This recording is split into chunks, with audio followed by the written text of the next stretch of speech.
welcome back to my channel. It's your girl Marina here, and as always I'm excited to welcome you to another video, and a huge welcome to everybody who's discovering my channel for the first time, for all of the engagement, the comments. I truly appreciate you guys for stopping by. Please don't forget to hit the subscribe button and turn on the notification so you know every time I upload new content. To my returning subscribers, welcome. It is always such a pleasure to have you guys here. In today's video, guys, as you can see from the title of the video, I am going to be addressing this elephant in the room, the Canadian job market. The last couple of videos that I've done, I've had a couple of questions where people are talking about the job market, the frustrations that newcomers are facing, how they are not able to get commensurate work with their education and their experience. And today, I'm just going to be lending my voice and sharing my 2 cents on what I think the job market is and how you as a newcomer can position yourself right so that you can land the job that you truly want. Okay, before I go ahead, I'd like to mention that today's video is in partnership with Lemonade Finance. Lemonade Finance is a mobile app that helps you transfer money from Canada, the US, the UK to 10 African countries. I understand that transfers from the US is currently on pause. When that resumes, you will be notified, and thank you to everyone who drew my attention to that. The 10 African countries that you can transfer money to on the Lemonade Finance app include Nigeria, Ghana, Kenya, Tanzania, Uganda, Cote d'Ivoire, Benin, Senegal, Rwanda, and Cameroon. On this app, it is fast, the interface is very easy, it's very convenient, the rates are competitive, and there's no extra charges to you, the user. And recently, Lemonade Finance just increased its transfer limit for verified users. So if you're transferring from the UK, you now have a daily limit of £5,000, weekly limit of £8,000, and monthly limit of £15,000. If you're transferring from Canada, you now have a daily limit of $8,000, $15,000 weekly limit, and $30,000 monthly limit. It just got more convenient, especially for those of you who have major projects that you're funding back home. You can get started by downloading the Lemonade Finance app from the Play Store or the App Store. Follow the prompts to get your account set up, and you can use the referral code MARINA when you set up this account so that you can take advantage of a cashback on your transfers over $100 or pounds. If it is easy, if it is convenient, if it is fast, it is Lemonade Finance, so look no further. So back to the elephant in the room, the Canadian job market. Okay, I'm just going to put out a disclaimer, guys. So this video may not directly apply the same way to everyone, especially for those of you who need special licenses to practice your profession in Canada. It might not be the same way for you. I'm going to try to keep this as general as possible so that majority of people will be able to relate, okay? I'm going to be leveraging my personal lived experience, the experience of people in my personal and professional network, and my experience as a human resources professional. I work in recruiting right now. I've worked in recruiting for the last little while. I'm going to be sharing my perspective based on what I've seen professionally, okay? For those of you who know all the propaganda and all the political nuances and all of the policies, hidden agenda of Canadian immigration, please, that's not what this conversation is about. I'm just going to be focusing on what do you as a newcomer, what do you have control over? What can you do today to put yourself in a competitive position? That's what the focus of this video is going to be. I'm not going to sweat the things I don't have control over, okay? Okay, so first off, I think one of the major problems with the job market in Canada is that there appears to be a disconnect between Canadian immigration and Canadian employers. Now, for those of you who don't know, for those of you who are in Canada who don't fully understand what foreign trained professionals have to go through before they come here as economic migrants, there's a thorough evaluation process that is done for education, that is done for experience. For education, you have to verify your education using a third-party evaluation body that the Canadian immigration has to approve. They evaluate your transcripts, your certificate on like a cost-by-cost basis, and determine if your degree from outside Canada can be considered an equivalent of a Canadian degree. So it's a very thorough process, and then they provide a report at the end of the day to tell you if your degree is an equivalent or not.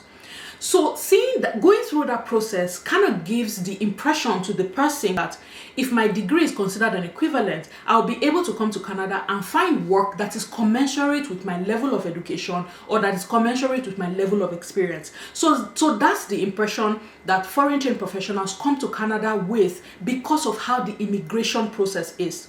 But unfortunately, this thorough screening, all of these processes that foreign trained professionals go through before they come here, doesn't trickle down to Canadian employers. Canadian employers don't fully understand. Like, the average employer does not understand immigration processes. So when you're talking about West evaluation, some of them don't understand it. Some of them don't understand that your experience has been verified. All of these screening processes happen at immigration level, but it doesn't trickle to the employers because they don't understand it. They don't trust education that is outside Canada. They don't fully trust experience that is outside Canada. So that is the first struggle that most foreign trained professionals face when they come here. It has been like that for the longest time, where it's like everybody is waiting for that first person that will take a chance and give you your first job so that you gain Canadian experience.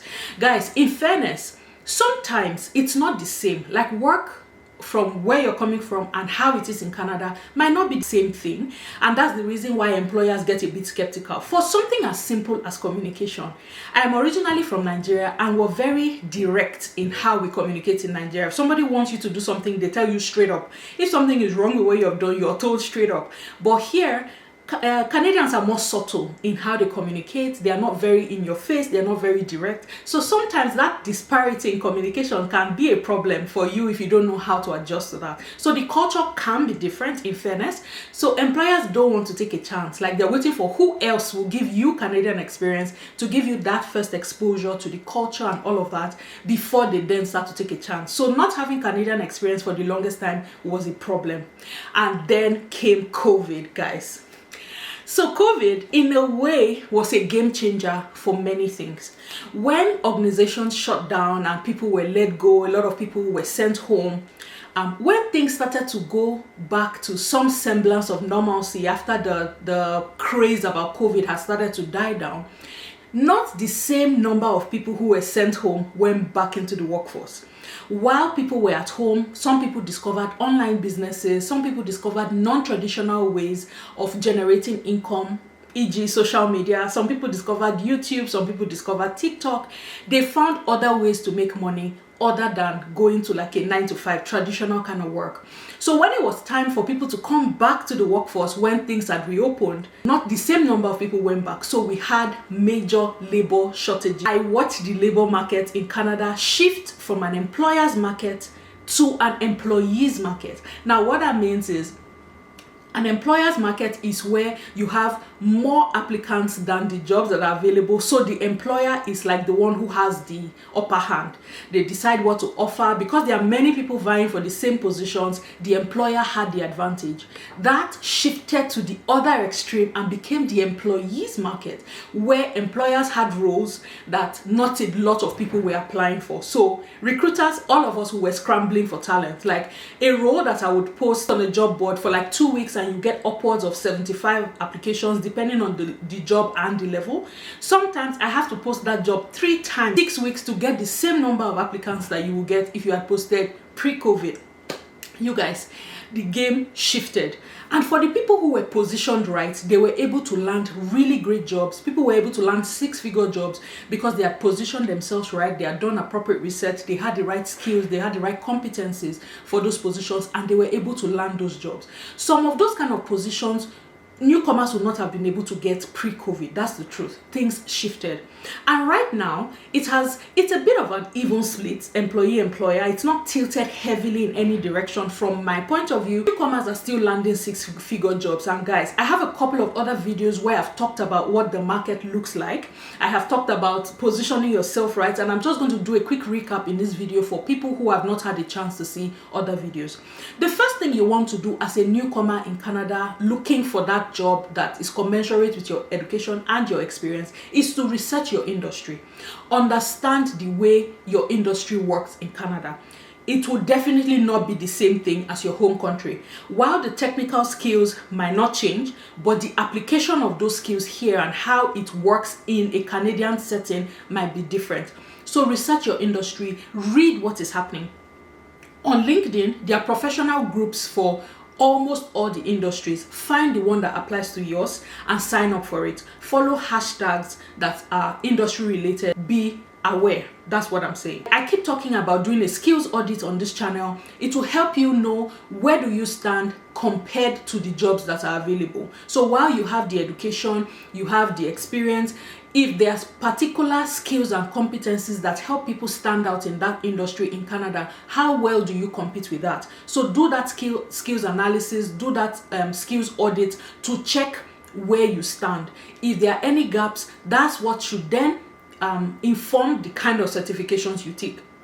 So don't just come to Canada and jump straight into taking certification after certification without making sure that you're taking this certification in the areas that are truly relevant to your industry. So do a lot of research. That is the first place to start. There's no shortcut there. And also, I think a lot of, in researching the industry, you want to manage your expectations, because it seems like some people come here with the mindset that Canada is like the US. Canada is not the US.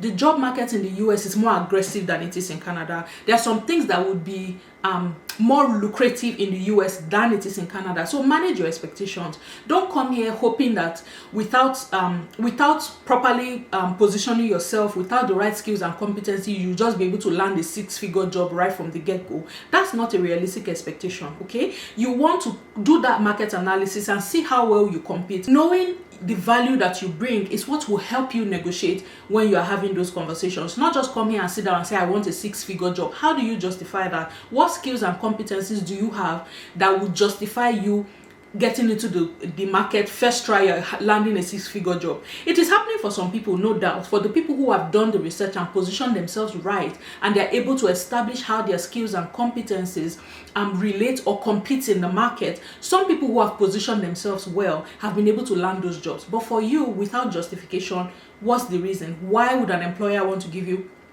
$100,000 or more without proper justification? You must understand, recruitment is also, there's also the budget component of recruitment. There are salaries that are allocated to positions. So if they're going to give you more than what they have budgeted, there has to be a reason why, a solid reason at that, solid reason why. So do some research. And then this one is about the resume. Like, I still see people make this mistake where you're using one resume to apply for multiple positions. You first have to sit down and reorganize the resume. What is applicable in Canada? I've seen resumes where people put their names, put their father's name, their mother's name, their date of birth. I have seen those things, guys, and I'm telling you, it is completely unnecessary on a Canadian style resume.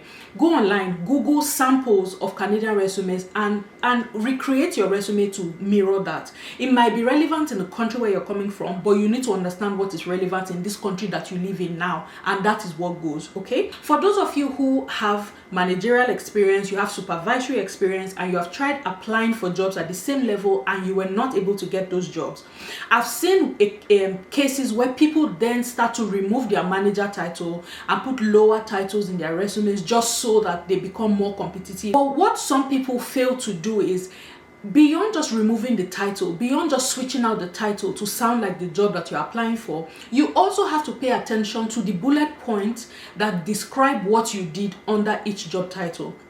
So say, for instance, you were a finance manager or an accounting manager from your home country. You have tried to apply for the same jobs and it's not coming. And then you decide that, okay, I used to be an accounting manager. Now I'm going to apply for an accounting analyst or an accounting technician position. What I've seen some people do is they take out accounting manager from their resume, replace it with accounting analyst. But under the bullet points where you describe all the things you did as accounting manager, you don't pay attention to make sure that you are reorganizing those bullet points so that it sounds like what an accounting analyst would do or an accounting technician would do. You still sound like a manager even though your title says accounting technician. That way you have already created a misalignment for yourself, and it's going to be confusing for the person who's reviewing the resumes. So you want to make sure that you are looking at each title, compare it with the job posting, and highlight the relevant part of your experience that most closely match what the job posting is asking for. This just means that you cannot use the same resume to apply for all the jobs, guys. It is stressful, I understand, but looking for a job in Canada is a full-time job in itself, and you want to put in the work just so that you stay competitive. If you don't put in this work, you're going to keep keep getting passed up. You also want to consider condensing that resume from 8 pages. I know you have 25 years or 20 years accounting experience. If you are applying for a job that is asking for 3 to 6 years experience or under 10 years experience, you are better off not providing the entire 25 years of experience that you have. Keep your resume 2 to 3 pages maximum. If you're applying for a role that is asking for 10 years or more experience, that's when your resume can be up to 3 pages. What I've seen people do, and I think it's a very smart idea, is if you're applying for a job that's asking for 10 years experience, provide your experience up to 15 years if you have that. And then if there are more years of experience you have after 15 years, you can just add one bullet point and put the date from when your experience actually started up to that 15-year mark, and just put multiple years of experience in this area. So one bullet point can condense 5 years of experience. If you get called for the interview, you are going to get an opportunity to explain that part. But chances are, if the job posting is asking for 3 to 6 years experience, they're not going to ask you for the experience that you did not list from 20 years ago. You don't have to put all of your experience, all of your 25 years experience in all of the job applications that you send out. Be strategic in how you do it, just so that you don't disqualify yourself from the get-go. Because if a recruiter is reviewing a job that has upwards of 50 applications, nobody has the time to go through your 8-page resume. That's the truth. And then if you're a professional who has a professional body in Canada, it's a no-brainer. You should consider registering with the professional bodies of your profession in the province that you live in.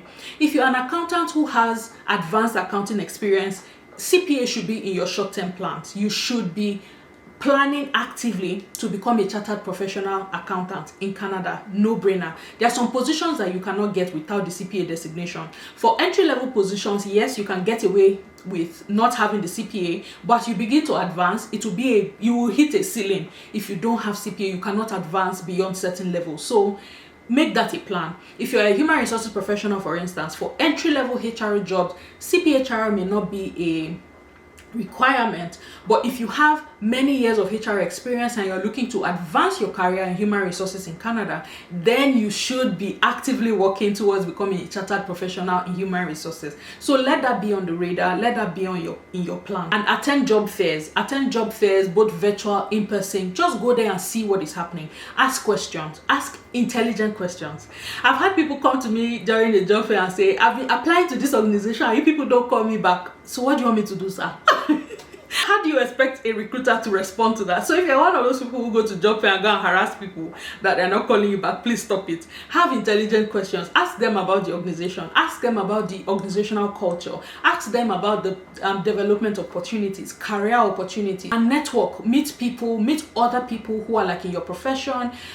Network with them, ask questions. LinkedIn is a great place to meet other professionals in the same industry as you are. That's where joining those groups on LinkedIn comes in. If you follow hashtags, you will see other people who are in the same profession sharing their ideas as well. You can connect with them and just learn about what's happening. And then when you've done all this work and you get called for interviews, prepare for the interview. Ask questions, guys. I've seen too many newcomers approach interviews like the employer is doing you a favor that they are interviewing you. It is a mutually beneficial relationship, guys. Before they called you for that interview, there were many other resumes in the applicant pool. They called you because you have value that they need. Think about it that way. It's a mutually beneficial relationship. No employer recruits because of charity. Even if it's a non-for-profit organization, they want to hire the best person for the role. So if you're getting called, there's value they have seen that you can provide. You match what they're looking for. That's why they called you. So don't come into an interview doing it like it's a favor. Don't come into an interview without questions. Guys, ask questions. Ask questions. It is not a favor. Like I said, it's a mutually beneficial relationship. And if you get that job offer, do not be afraid to negotiate. Again, ties back to research. If you have researched the industry, you will have an idea what professionals with your skills, your experience, you will have an idea what professionals like that earn. So negotiate. Come in with the confidence knowing that you have something that this employer needs. And in negotiating, you don't only have to negotiate your salary. You can negotiate benefits. You can negotiate vacation time. You can negotiate flexible work arrangements. There are so many things people negotiate these days that has become possible because of COVID. So guys, all round, if you position yourself appropriately, you will be able to land that job that you're looking for. I'm not oblivious of the fact that newcomers often end up being underemployed in Canada just because there are factors outside of our control that stand in the way of getting jobs at the right level. But today, right here, right now, all of these things I've talked about is what you as a newcomer, you have control over this. So put your own part, play your own part, so that if something is going to go wrong or not go as planned, it will not be because you didn't try. Okay, for those of you who need special licenses to practice, like I said, please do some research. If you already know you're already approved as a permanent resident and you're just waiting to land in Canada, what you want to do is start to reach out to these bodies in the province that you're going to live in and find out how you can start. Are there any parts of your licensing process that you can start to do from your home countries? You can start from there, just so that you save yourself some time and you can hit the ground running when you eventually land in Canada. I hope you found this video helpful. I hope these tips help somebody get closer to landing their dream job, okay? If you found this helpful, please do well to share it in your network. For those of you who have been here, professionals, did you have any shockers in how you landed your jobs in Canada? Are there other tips that worked for you that I have not talked about in this video? Please share that so that other newcomers can learn from you.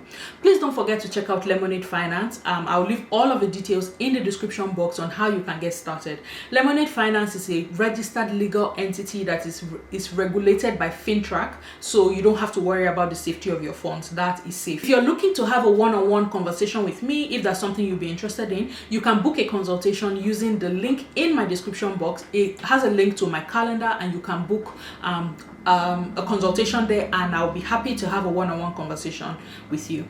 Thank you very much for watching this video, guys, and until I come your way in the next one, it's your girl Marina saying thank you and have an awesome day. Bye guys.